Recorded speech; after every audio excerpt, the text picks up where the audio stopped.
o'clock. So today I'm going to talk about what merit scholarships are, why it's important to know your expected family contribution. And for those of you who don't know what that even is, I'll talk about that a little later, and understanding what your college budget is. We're going to talk about tips for building a balanced college list, and then how to use College Insights, which is the tool that we have that might jumpstart and shortcut a lot of your research. So even though we're talking about college lists, I actually also start this talk by talking about how families pay for college, because building your college list and understanding how you're going to pay for college should go hand in hand.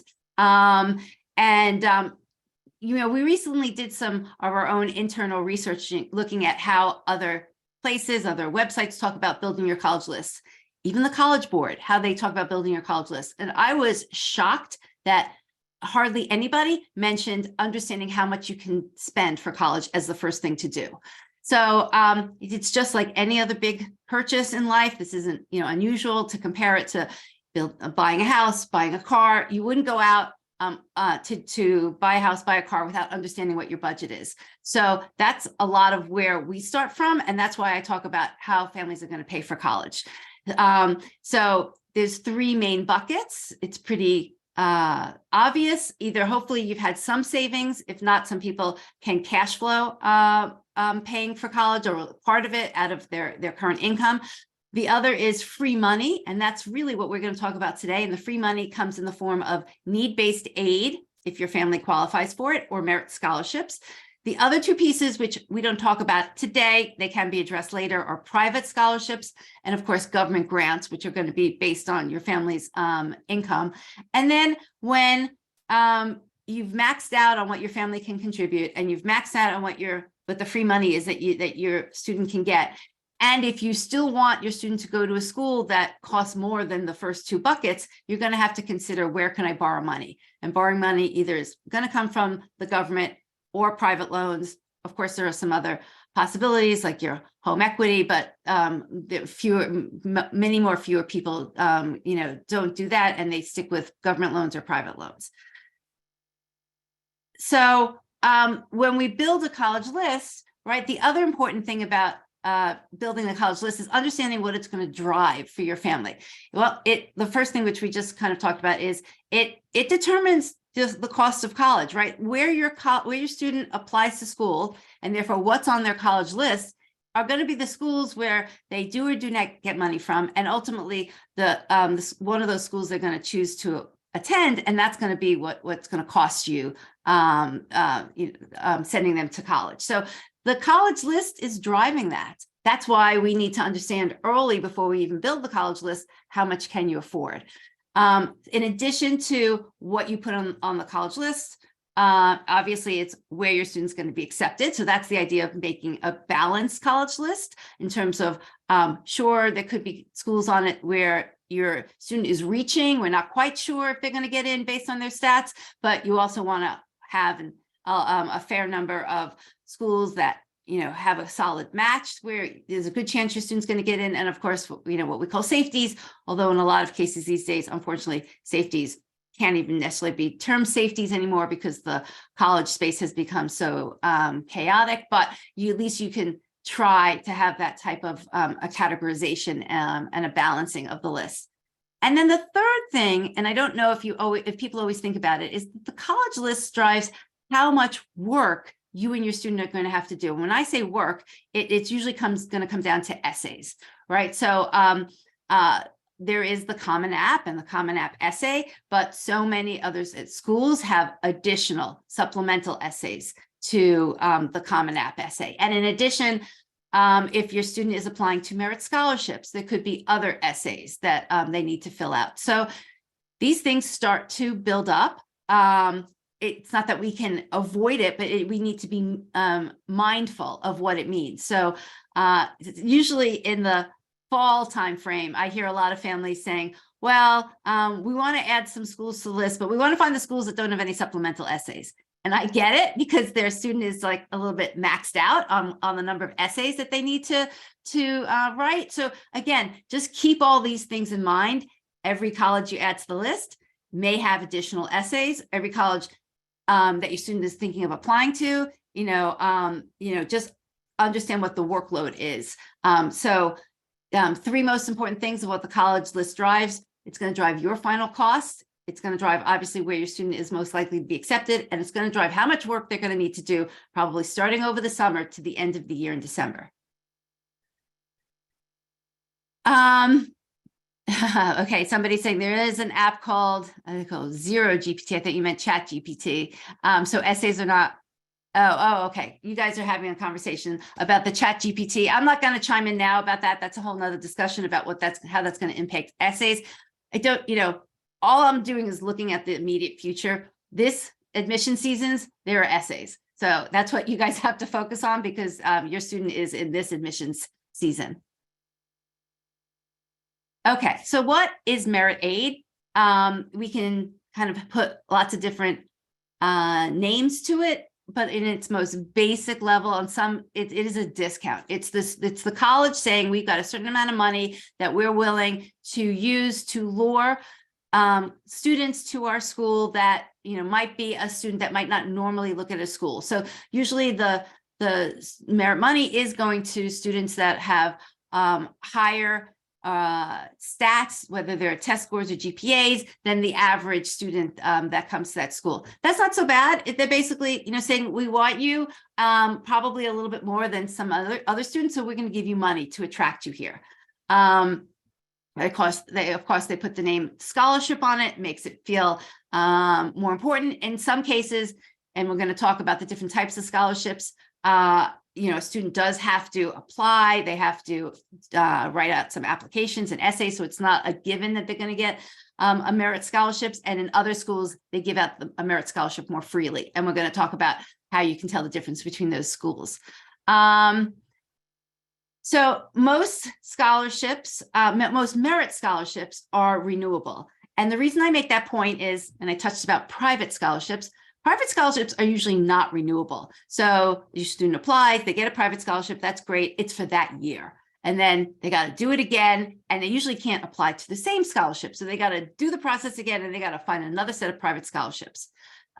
What's really important about merit scholarships is that your student receives a merit scholarship. Most colleges give out merit scholarships to freshmen because the merit scholarship is available for 4 years. That's the renewable piece of it. So if they get it as an incoming freshman, they will have it for 4 years of college.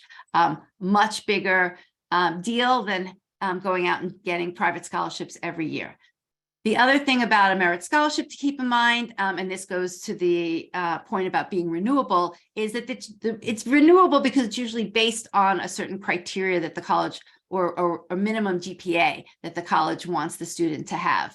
I only bring this up now. We talk about this later when students get their offers in the springtime. But it's important to know what that minimum GPA is. In some schools, it's pretty low bar. It could be a 3.0 or even lower. In other schools, they do make the merit scholarship GPA higher, and if it's closer to 3.5, not that that's not doable, I would just kind of be aware of that, because the worst situation, what I'm trying to avoid, is that a family chooses a school based on the fact that their student got merit scholarships because that's what made the school affordable, and then you don't want that student to lose the merit scholarship while they're there for 4 years, because all of a sudden the price of that school becomes unaffordable if you no longer have the merit scholarship. So keep in mind that at some point you're going to have to be careful in understanding what the requirements are to make the merit scholarship renewable. And then the last point, and these increases are starting to come out now, tuition increases. Merit scholarships are usually a flat dollar amount. Again, they will offer it when your student is accepted, and it will be that amount for 4 years. But keep in mind, as you are going to project your costs, and I hope you will, and that's another session we can talk about how to estimate the 4-year costs, that the merit scholarship is going to stay flat, but the tuition is going to increase every year. How much it increases, we don't know. We were going to put out a poll in the Facebook group to kind of get a sense of what current existing students or families are seeing in terms of increase rates. It could, I saw some already published at like a 3% increase. I think it was Stanford that I saw was 7%. I saw last year Elon was 9%. So it can kind of be all over the board. It could spike one year and be lower next year, but it's definitely important to kind of to be on top of what these increases are and what the trend is for a particular school. So somebody's asking, if your child has enough credit to finish college in 2 years by the time they get out of high school, would they not get the merit scholarship? That is a really good question. So basically they're saying if their student comes in with a certain number of credits, will they not be offered merit scholarships? And I don't have a blanket answer other than to say it is school by school. And the reason is because if your student comes in with a certain number of credits, they may no longer be considered a freshman. And so if they're not a freshman, the college might not offer them a merit scholarship. So that's, again, a school by school policy. I'm glad you brought it up. I think you need to be aware of it for your student and ask that question to all the schools that they're considering to apply to. So there's 3 types of merit scholarships, and these categories are categories that, I made up or other people in the space made up. They're not like hard and fast, but the way I look at merit scholarships is that there are automatic merit scholarships, they're competitive, and they're talent-based. An automatic merit scholarship is really that a school where a student sends in their application and that school is looking at all the applications and considering whether or not they're going to give out merit to all the students who applied. So you don't have to have a special application. They're just across the board looking at all the applications and making the decision. And I'll show you examples. A competitive merit scholarship kind of is what the name implies, that a school usually has a specific deadline. They have a separate application and they may have separate essays. And they're doing that as an extra hurdle, which is okay. They may actually also have particular requirements. They may say upfront that a student can't, or a student, if they want to apply to this competitive merit scholarship, that they need to have a certain GPA or test score. So they're just kind of, narrowing the pool of who they're going to give merit scholarships more quickly by asking students to fill out an application. And then in terms of talent, there are definitely schools that are offering merit scholarships based on your students' talent, whether it's, in music and art and dance. And similarly, those merit scholarships are usually given out based on some sort of, an audition or review of a portfolio. So it's important to look at the deadlines associated with those types of submissions, because there's going to be a deadline, for when you might need to schedule an audition. There's going to be a deadline of when the portfolio is due. And if you miss them, then usually they're not going to include your student in the possibility of that scholarship. So here's just some examples of this first one is an example of an automatic merit scholarship. And usually the schools that provide automatic merit scholarship are much more public and transparent about how they give out their money. They usually have grids and charts on their website. I love these types of schools because they're telling us exactly what they're going to do and we don't have to guess. So I just give the example here. This happens to be Miami University. We've been looking at it for the past 4 years, before COVID, during COVID, I guess, now post-COVID, and we could just see the change in how they were giving out money and how they made their chart. Let's see, in the top right here, it says, oh, sorry, actually, I don't have this in the best order. In the bottom right is fall of 2020. This was right before COVID, and it was pretty clear a lot of schools then were not test optional, and they were including, you had to have a certain test score and a certain GPA to receive a certain amount of money. That was fall of 2020. Fall of 2021, things changed. Most schools were now test optional, and they were just listing what the GPA was that you needed to get the scholarship. And then if you go to the bottom left, you see fall of 2022, they still are just listing GPAs, which most schools are just listing GPAs because so many are test optional. But you can see that the range of money that they were giving shifted, or also the range of the GPA that they wanted to, you needed to fall into a different range of GPA to kind of get the same money that you got the last year. So what I'm pointing this out is that schools adjust every year. So the grid that Miami University had in 2021 versus the grid they had in 2022 shifted. That's because Miami University on the back end probably, did some evaluation and said, either our policies are working, we're getting the students that we want, maybe we make things a little bit harder, or we want to get even, more academic students. So we're going to raise our GPA bar, and kind of that's what they did. So they said, you had to have now a higher GPA to get the top scholarship as opposed to the previous year.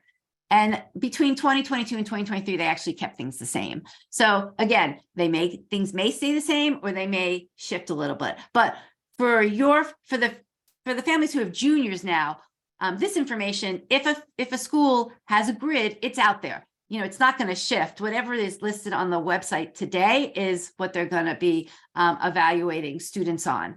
But for the families that have the students, who are younger, just keep in mind that, what you look at today, may move by the time your student is actually applying to school.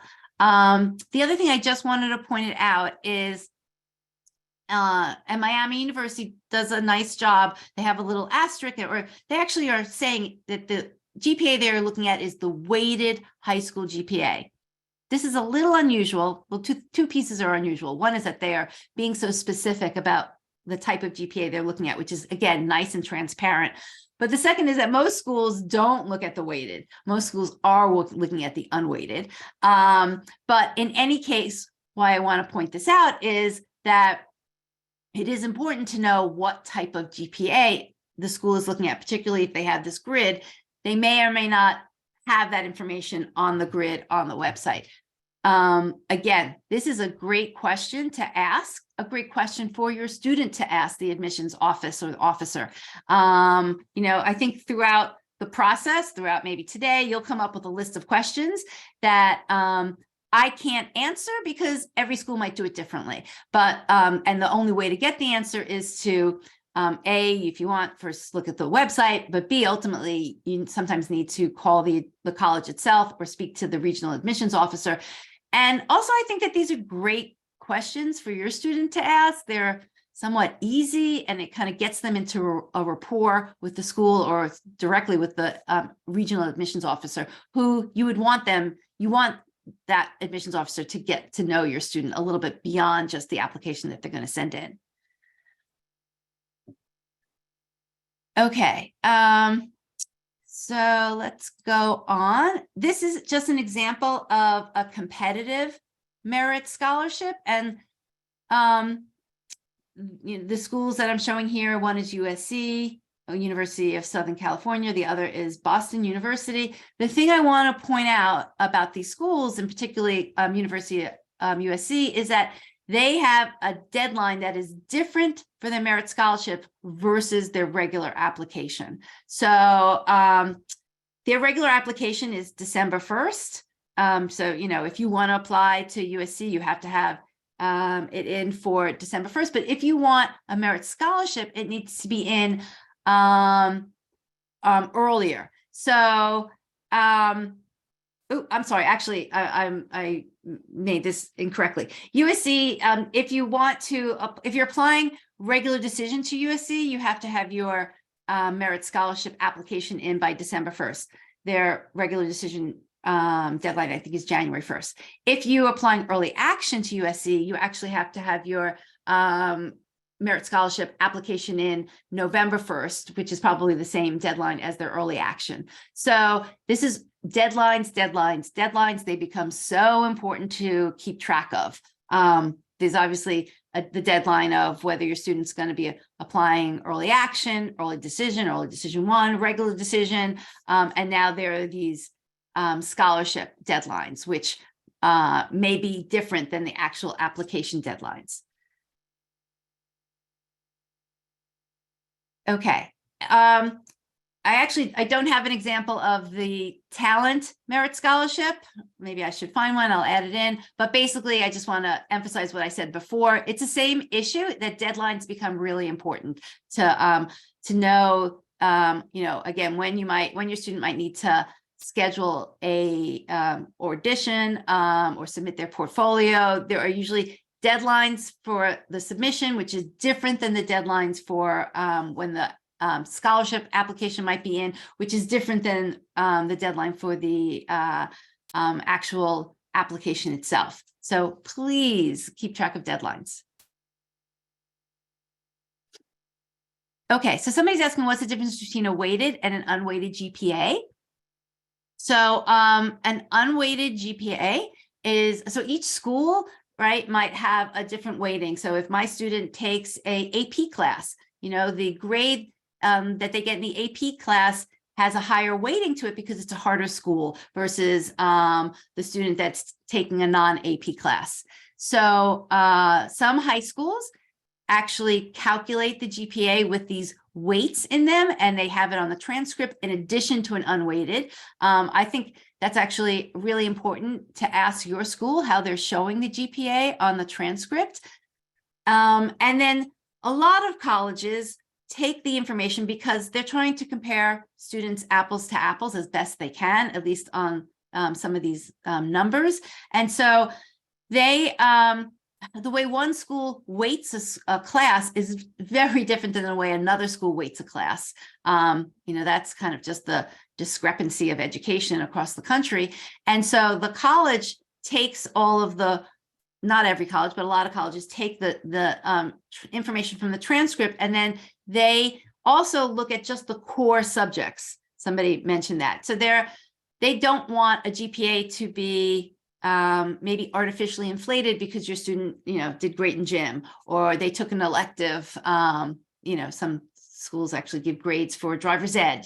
So they want to be looking at the most important classes, which are the core classes. The sciences, the math, the history, the English, and they will and a language, and they will take just those courses, and they will also strip away the weighting, and they will recalculate the grade so that it's more even. But some schools actually have different methods that they do for when they recalculate, and that is another great question that you and really your student should ask the admissions officers. How are they comparing GPAs?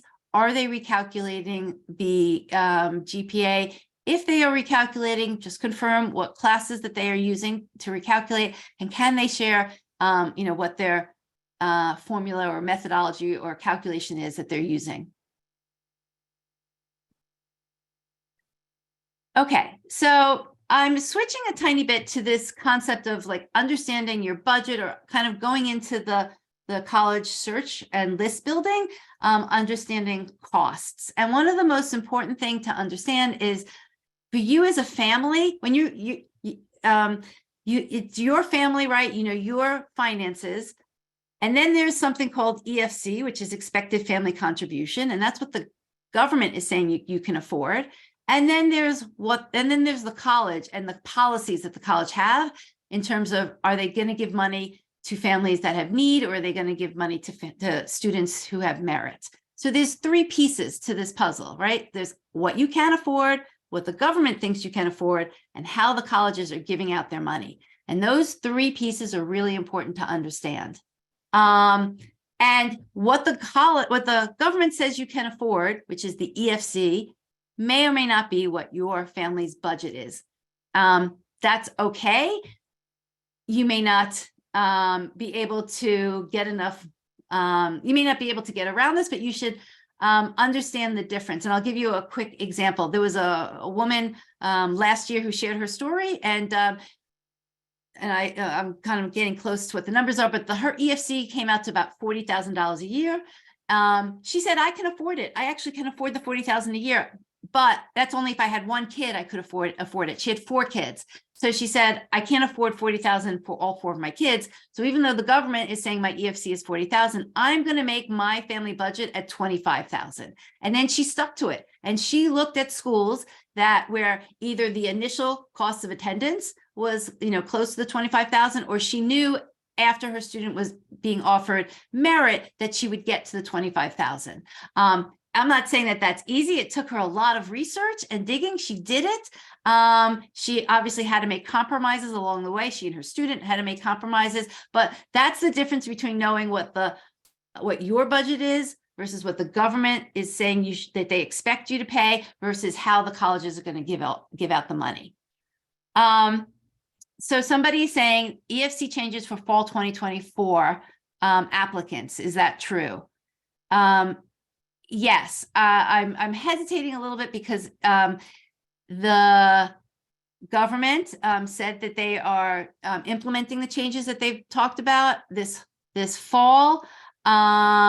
But there's also been some announcements that they're not implementing it October 1st. They're going to implement it in December. And personally, I just don't know how that's going to work, because I don't know how you can have students start applying to colleges October 1st under the assumption of EFC based on an old calculation, and then in the middle of the season switch it. So I would have hoped that they would either be able to get all their changes in place by October 1st, or if not, say we're going to have to wait till the next season.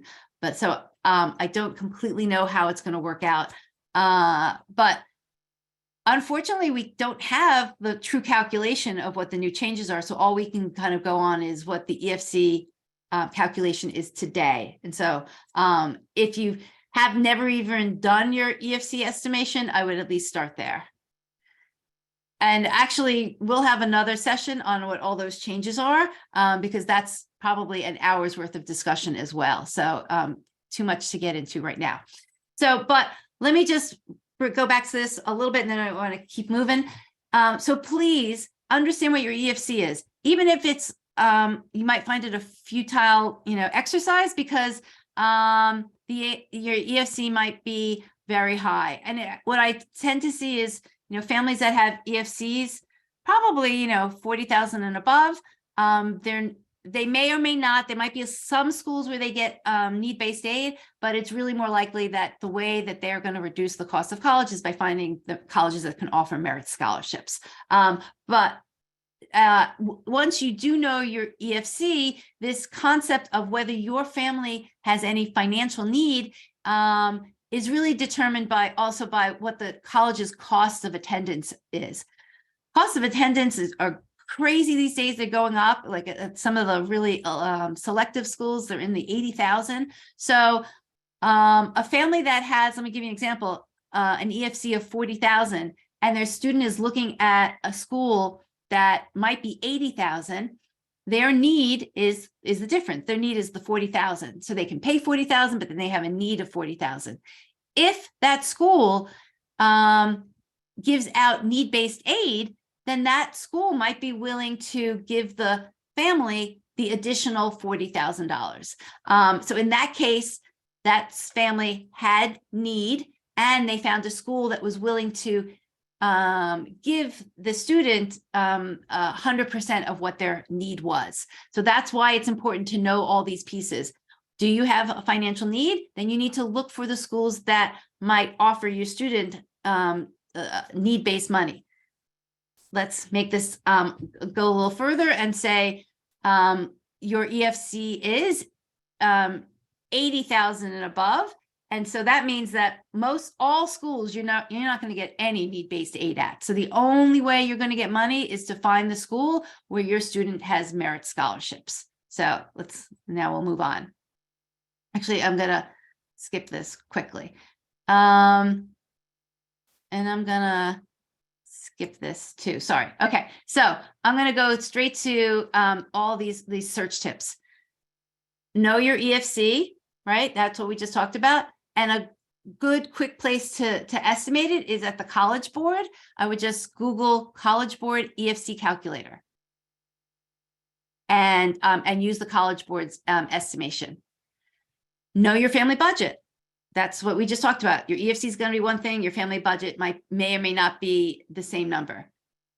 And then based on those two numbers, are you looking for schools that offer need, or are you looking for schools that offer merit? There's going to be some families that all the schools that they are looking for, they know they're not going to get any need, and they're only looking for schools that offer merit. There's going to be a fair number of families that might be in the middle. At some schools, they might be able to get need-based aid, and at other schools, they're going to need to get merit scholarships. So those families, it's really important to understand what type of money those schools are offering. Are they going to offer you, or do they have the potential to offer you need-based money, or are they only going to offer you merit money? And then this is, I mean, my philosophy and other people's philosophy, that I like to encourage people to start with a wide search. Don't go into the search sites and say, I want to find a school that's in Pennsylvania, that has a large football team, doesn't have Greek life, and has this one specific major for my student. You might find a school that fits all that criteria, but you're also missing out on all these other schools. And not just that you're missing out on, schools that you might not know the names of, but if you're looking for money, and if that should be kind of more important than whether the school does or does not have a Greek, life, whether they have a big football team. If you're looking for money, you have to start with looking for money. And the starting means like looking at a wide search and then narrowing down. I would rather see all my possibilities and then take them off the list than to miss the possibilities because I started too narrow. This is just, and I'm going to show you how you do the searching. This is just my recommendation. I always suggest people build a college list, include your state school. Whether or not your student is interested in going, it's kind of like a good baseline that they can get into the state school, and that what the cost of your state school is. A lot of private schools will give you enough merit money to bring their costs of attendance down to what your state school is. That's if you live in a state with a affordable state school, that works in your favor. I live in Pennsylvania. The state schools are in the mid-30s. They're still expensive, but if my student wanted to go to a private school that had a $75,000 cost of attendance, at least that school is willing to discount me close to what my state school is, so that at least my student can now kind of look at, should I go to the state school? Should I go to the state school or should I go to the private school? The costs are going to be similar. So they're looking at really, the school itself, and then the cost becomes secondary if those colleges are willing to discount that far. So I also suggest, and this is a little bit further advanced in your search, that when you student gets down to maybe, I'm going to say 15 schools, that you and your student get down to 15 schools that you're very serious of applying to, I would look at what I call a leverage school. And this is looking further ahead. This is being strategic. This is saying, can I put a school on the list that I don't know if my student really wants to go there or not, but I know that they are very generous with money, so that when it comes time a year later and my student has offers, if I can get an offer from a school that's very generous, I can use that generous offer as leverage when if I want to appeal any of the other offers my students have. So, this is not a guarantee that just because you have a school that offers your student more money, that a different school is going to match it, but at least you have the pieces in place to use that in a financial or in a merit scholarship appeal. So again, a little bit more sophisticated, a little bit more further down the line, but something to think about before the final deadlines happen. You might want to put, again, that one school on the list that is going to be generous regardless of everything else for your student. And we're going to talk about how you can find the generous schools and then use that for financial aid appeals later on in the process. And then finally, we talk about safety schools in terms of admissions, but you need safety financial schools. And What that means is, can you find a school that either, if your student absolutely got no aid from that school, you could still afford? Unfortunately, I can't say that that's always going to be the case, but I would include that in your searching. Is there a school that your student can get into, and that if they got no money from the school, you could still afford it? And the reason why I like people to have that on the list, it's a backup, it's an option. One of the slides that I skipped through was the story of a family that had a son who applied to, I think it was 5 schools, and 3 of the schools were really reach schools. One was his state school, and one was, another school that was more of a match school. He he got into one of the reach schools, right? And then he only got into his state school, and the reach school gave him no money. So they were looking at either sending their student to college for like close to $80,000, or sending him to the state school. And the point of the story is that that they didn't have a lot of options at the end of the day. So that's the good and the bad of making a slightly larger list, is that when the results come in, you have options to choose from, instead of, you don't want to feel like you're kind of backed against the wall, and you either have to send your kid to the really expensive school, or send them to a school that they don't really want to go to. So that, just trying to give people like the bigger picture of what could happen at the end of the process. Okay, so let me talk about College Insights, and which is the tool to use to look for colleges with merit scholarships. We combine 3 different sources of data into the tool. One is the common data set. I don't know if people have heard that term, but that's the information that U.S. News and World Report uses for the rankings, which is a whole different story. But Peterson's, which is a company that compiles that information, and the College Board has that information. You might actually hear a lot of people say, Google the name of the school and the common data set, like Google Tulane and the common data set. And that's a great exercise, and you will pull up each school's individual common data set. They have a ton of information, probably over 200, data fields. And it's very valuable. You see things like whether or not the school feels that demonstrated interest is important. They will, break out by ethnicity. They break out in more detail all the GPA scores. So it's really valuable, but you have to go college by college to find that information. But so what we did is we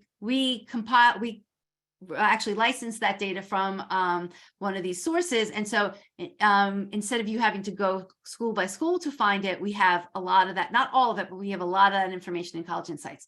The second piece is any information that we can't get from the common data set, we get from the government, which is IPED. So the government collects information from colleges. There's a little bit of a time delay in it, but we combine that data with the common data set. And then the third piece of data, which a lot of people find extremely interesting, I have to update that slide, is what we call crowdsourced data. And this is the data that you were, somebody was asking about earlier. This is the data of the families with seniors who are receiving offers. So I'm going to go in, I can show you, we can look at a school now and see what offers, other families have received. And so there's what the colleges tell you they do, and then there's the crowdsourced data, which is what they actually do, right? And I'm not saying they're different, but a college can say we give an average merit award of 25,000, but then our crowdsourced data tells us, are people really getting 25,000 for the merit scholarships? So so that's unique to us, that we've been crowdsourcing honestly for the past 4 years, and you can go back all those years and see the information. Okay, so actually let me switch over, to College Insights and show you how that works. Sorry, let me get my screen.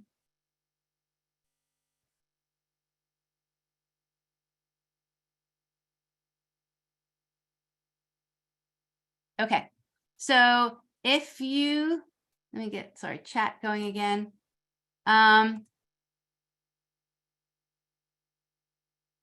You can go to collegeinsights.road2college.com, and this is what you'll see. I'm going to jump into it, but I just wanted to show you all the landing page when you get there. We actually also have, I have to X out of it if you want a guide on demonstrated interest. But once you go through here, it asks you, for your name, your email address, are you a parent, what year your student's graduating high school. And then if you want to see this for free, you can select 5 colleges, and then we will show you what College Insights looks like for those 5 colleges, and you get to see all of the data. And then if you decide to subscribe, it's a monthly subscription. You could subscribe 1 month. You could, cancel. A lot of people I notice subscribe for a few months, then they cancel, then they come back. You can do more advanced searching, and you can save your lists. So I will just jump right into it.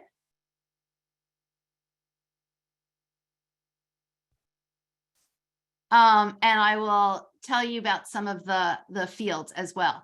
So if you come in here, like for your 5 lists or 5 colleges, you'll only be able to see those 5 colleges, and you won't be able to search by the preferences on the side. But the data here is, again, a combination from those 3 sources. There's, basic information about the school, number of undergraduates, what % are men versus women, and all of these columns you can sort in ascending or descending order. You can jump to ethnicity. You can, these are the stats in terms of average high school GPA. The 2 columns I want to point out, which aren't available in a lot of other places, or in a searchable way aren't available, is the 75th percentile for SAT and the 75th percentile for ACT. Those columns are really important because if you're a family looking for merit, you want to find the schools where your students' academic stats put them at the top. You want to find the school where their academic stats are at and above the 75th percentile. That's the top quartile that the colleges are looking for, and that's the quartile of students that they're trying to attract to their college by offering them merit scholarship money. So I'll show you on the left how you search to find the schools where your students' range is at the 75th percentile or above. So those 2 columns are important. We have admission stats, and what's interesting here is that we break out the early decision stats as much as we can, the early action stats if they give those numbers, and then so a lot of times you will see an overall admission rate, but that overall admission rate is made up of, if the school has it, it's made up of early rounds, which can sometimes skew the number. So I'm just going to look at what's on the screen here to look at something that's let's get something that's a little bit more interesting. So okay, actually here. So, I think I must have a certain search. Oh, I know. Okay, I have a certain search on. Okay, that's what's going on. But so for example, well, let's get something more interesting. I'm going to take the search off. Sorry.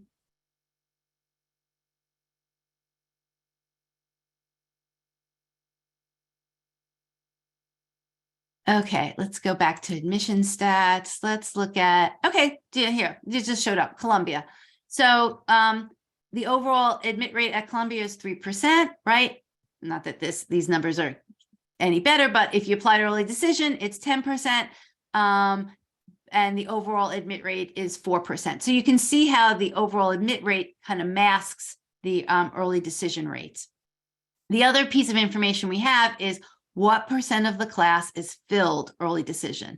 So this becomes really important for those schools that do a lot of early decision applications, because if the school accepts, 50%, even 40% or more of their class, then that means that there are fewer spots left for the students who are applying regular decisions, yet there's going to be more applications for regular decisions. So that's why schools that have early decision, you tend to see the regular decision admit rate being much lower because they have fewer spots that they're filling, yet they have a much bigger pool. And then the opposite kind of happens with early decision. They have fewer numbers of applications, and they actually proportionally probably have slightly more seats to fill for the number of applications that are coming in that round. So this is just the breakdown of the numbers that are important to look at. So let me jump now to merit scholarships. So we have these columns that tell you the average amount of merit that the college offers. That's an important piece to understand. And then also what percentage of the students who don't have any need are getting the merit scholarship money. So think about it. If you have like a pool of students, some of those students are have what they call the demonstrated financial need. They're going to get need-based money, right? The rest of the students don't have financial need according to the way that the college calculates it, but the college is going to give them money, and that's the merit money. So let's just go down here. Harvey Mudd College, right? So they give about $14,000 in average merit scholarship, and they give it to 32% of the students who don't have any financial need. So again, if you're that family, you've done your EFC, you recognize that I'm not going to get any financial need, you're falling into this category. So 32% of people like you who don't get any financial need are getting some money from Harvey Mudd. And they're only getting that money because their student had stats that put them in the 75th percentile or above. So these are the pieces that are coming together. You have to find the school where your student is in that top quartile, and then you have to see, does that school offer merit money, and how many students do they offer the merit money to?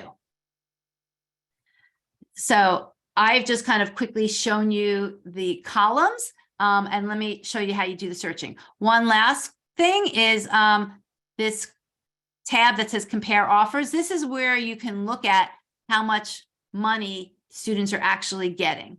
So let's go Harvey Mudd. There's probably not going to be, actually there might be something. Yeah, there's nobody entered anything here yet because a lot Harvey Mudd, it hasn't released regular decisions. But last year, it's not a huge school, Harvey Mudd, so we had 7 people who submitted their information. You can see this first family obviously was a need-based family because they had an EFC that was under 15,000. They got the majority of the money in need-based aid. I'm going to guess that this is an anomaly here, this last one, because it doesn't make sense. But you can see the majority of the other people, actually their student didn't get any merit scholarship money. But let's go, I'll quickly find a school that I know. Let's see, there might be information for, let's do Northeastern. Compare offers. And okay, so far, so this is this year, 2023, 2024. These are students that, applied early decision, early action to Northeastern, and they've already put in their information. If you know your EFC, I would just jump to the EFC range that you're in. A lot of students from Northeastern are going to be in the EFC range that's over 60,000. And you can see so far for early rounds, Northeastern gave out some money, but they're not giving out a ton of money. You can't always decipher why the student got the money other than to look at what state they're from, what GPA they had, and what SAT or ACT that they have. So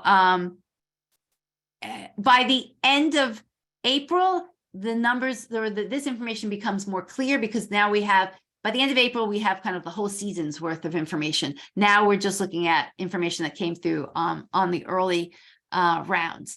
But you can also go back to previous years. You can go back the past 2 years and look at all of the actual offers that people submitted. And okay, so now there's 3 ways you can search. One is when you create your lists, you can go back and just search your lists.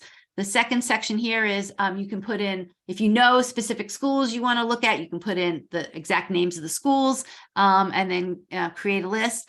And then the last is if you want to kind of do the broader searching. And to replicate what I said earlier about how do you cast a wide net, I personally wouldn't put any restrictions.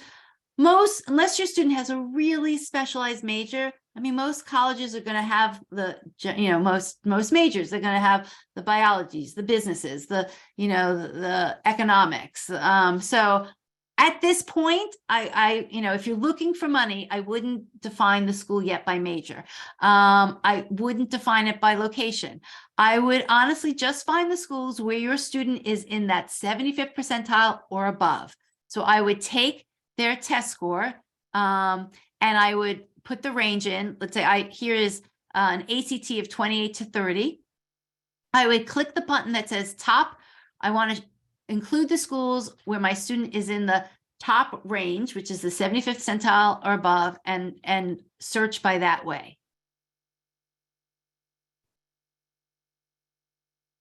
So somebody's asking me, is every school represented in College Insights? Every school that has every school that has a 4-year program that has over 500 undergraduates is in College Insights. So I did that search. So the results here that you're looking at are all the schools where my student or this student with a 28 to 30 ACT is in the 75th percentile or above. And let's jump to the academic stats.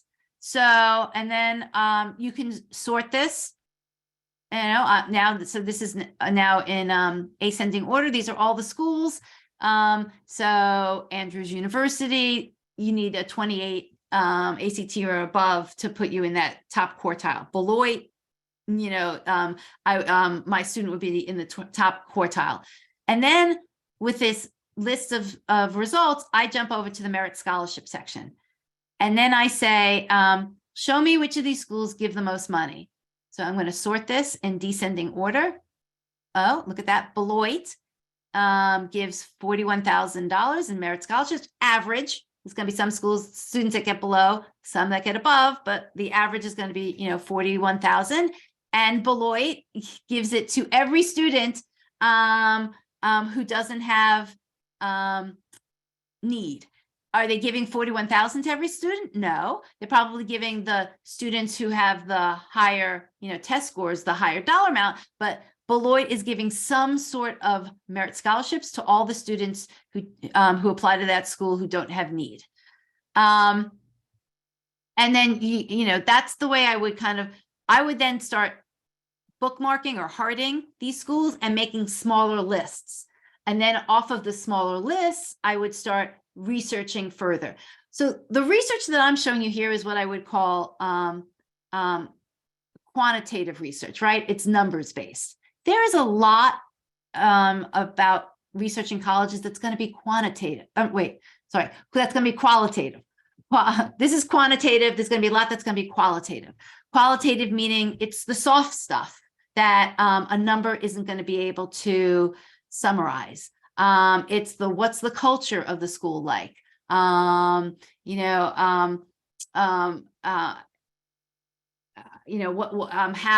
are the clubs like? Is it competitive to get into the clubs? Is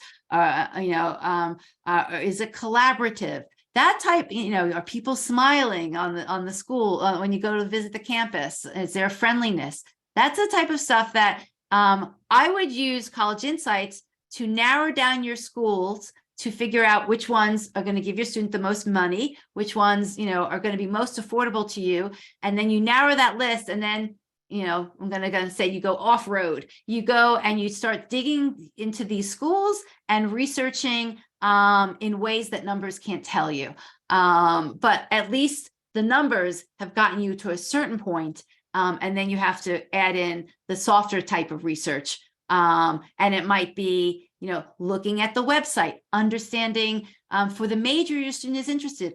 What are the types of classes that they offer? What are the requirements to graduate in that major? Then talking to a student who actually go to school there and say, how difficult is it to actually register for these classes? What's the process of registering for classes in general? That varies school to school, and that can be at some schools just a more tricky process than in other places. So let me look at some of the questions because I know it's 1 o'clock. To understand what merit means, you would need to know the cost of attendance. Well, to understand what your net cost is, you need to understand the cost of attendance. So if you, let me go back to merit. So here's the merit column, right? If you scroll a little bit, you see the in-state cost and the out-of-state cost. So what this person is saying is it's important to know how much merit the school is offering, right? But then you also need to know what the cost of attendance is of the school, because to estimate your net cost, it's going to be the cost of attendance minus what you're estimating the merit scholarship to be. So here's an example. If Beloit is $65,000 and they're giving merit scholarships of 42,000, then the net cost is going to be 23,000. So that's the number that if student applies to Beloit and they're in that top percentage, that's what you're hoping will come close. In addition, I would do the net price calculators.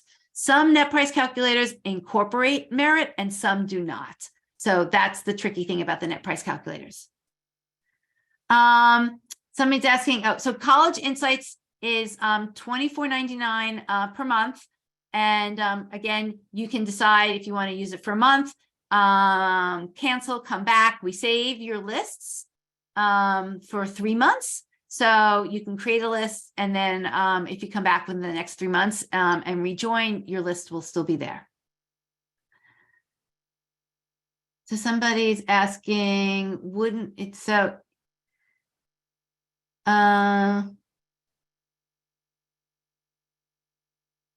Yes. So thank you, Amy. So somebody's asking about 25% versus 75%. It's kind of the way you say it. The top 25th percentile, right, is the same thing as, top 25th percent is the same thing as the 75th percentile and above. So 75th percentile means that 75%, at that point, you are better than 75% of the population. Let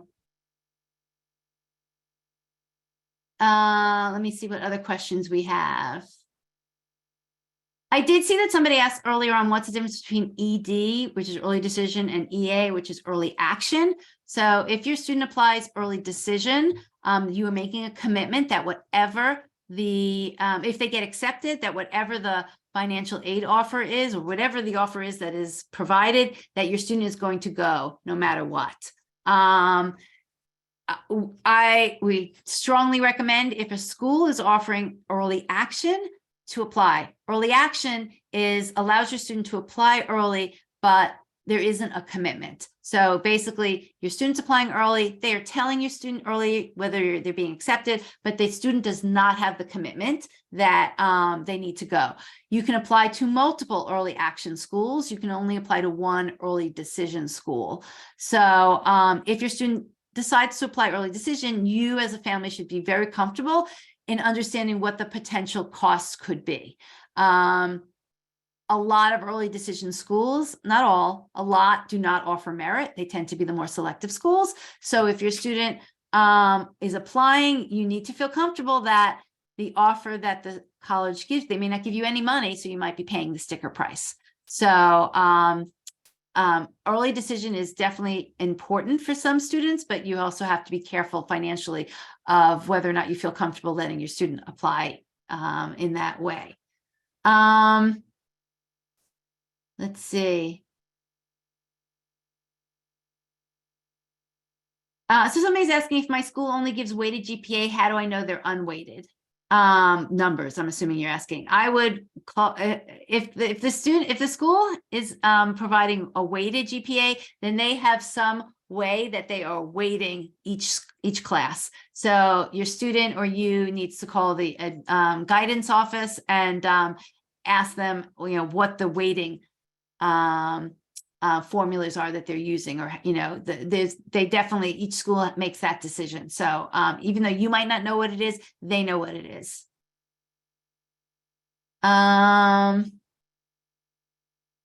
Oh, are there colleges that give full tuition merit scholarships based on SAT GPA? Yes. Oh, I forgot to point that out. It's right here on the screen. We have a column here that says full tuition or full ride scholarships. If the college is offering a full ride or full tuition scholarship, we have the link to the college's page on the website with more of the details. So, not all schools do, but if they do, we at least just kind of jumpstart your research, and you can go directly to that page of the website to find the specifics of how they're offering the full tuition or full ride scholarships. A lot of times that's additional applications, which makes sense, and additional essays. So we already answered that. Does the tool provide stats for early action, early decision, and we do.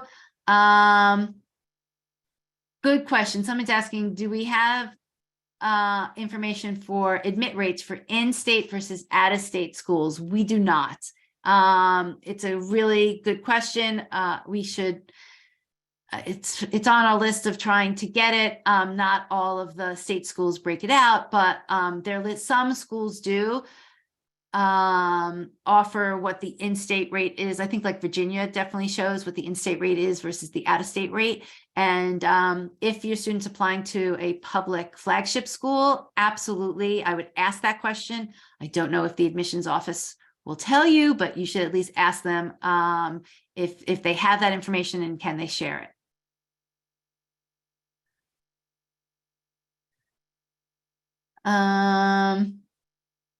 I'm trying to see if there's any other big questions that I can quickly answer that we haven't already gotten to.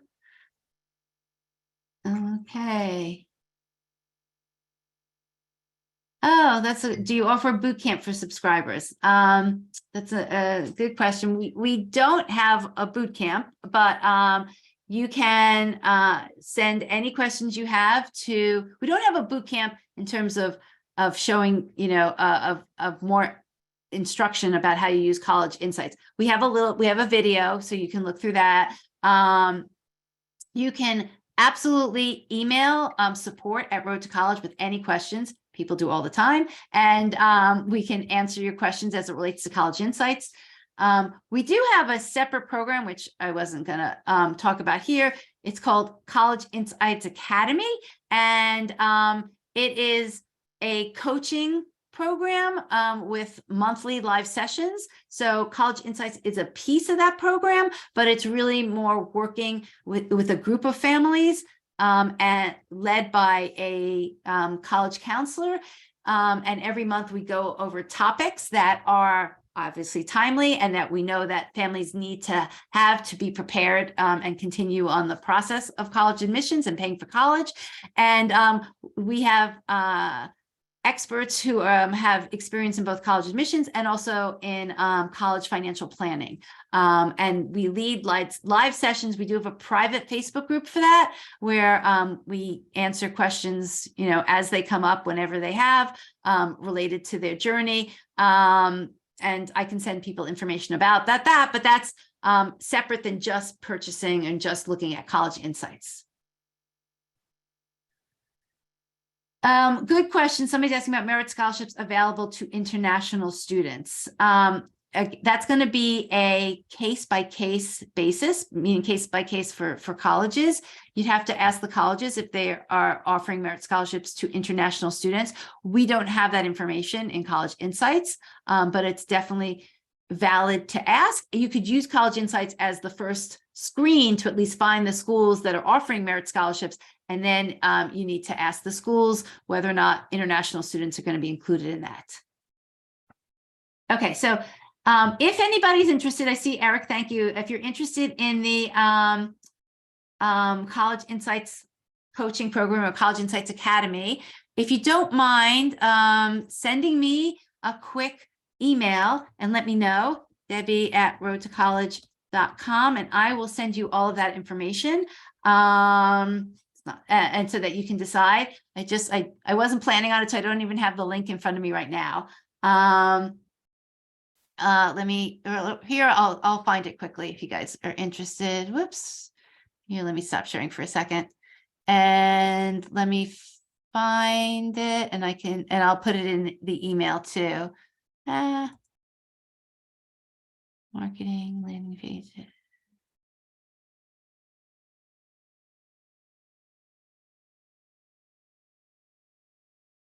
Okay, here you go.